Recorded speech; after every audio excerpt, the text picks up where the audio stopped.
Watch Real Housewives of Beverly Hills and see how much plastic surgery is too much, but you might be surprised to learn that these high-profile rich women are not the most likely people to go under the knife to improve their looks.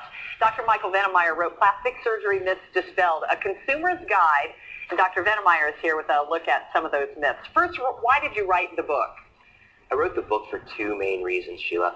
First of all, I saw a need for a concise, easy-to-understand guidebook that has all the information you need to know if you're considering cosmetic surgery. What do you think is the most misunderstood thing about it for the common person?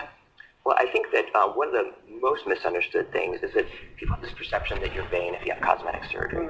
There's actually some studies these days that show that there's improvement in self-esteem, enhanced body image, better quality of life, a better sex life, and better interpersonal relationships after plastic surgery. So when we talk about some of the people that Rob mentioned or the Real Housewives of Beverly Hills, Sure. Why do some people have a tendency to keep having surgery after surgery, though? It seems like that wouldn't be true, that they're not feeling good about themselves.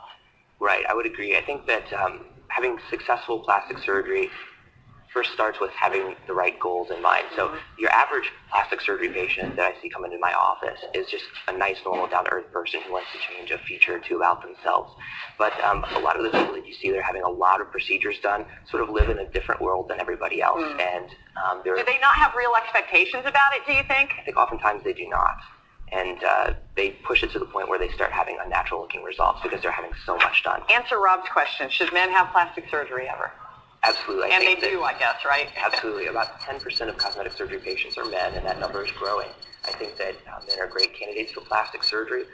The key is just not to overdo it. Okay. Now, what would surprise us about who is having plastic surgery, Dr. Vennemeyer? Well, I'd say that the surprising thing is that most of the people, the people that you see every day, a surprising number of them have had plastic surgery. You wouldn't expect it. Well, you think of wealthy people doing it, but your book says maybe people with a regular middle-class income are doing it. Exactly, the vast majority. Because how do they afford it?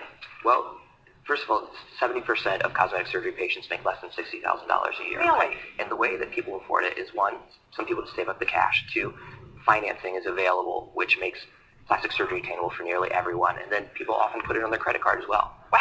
Do you think it's okay for brides to want to change it up before they get married?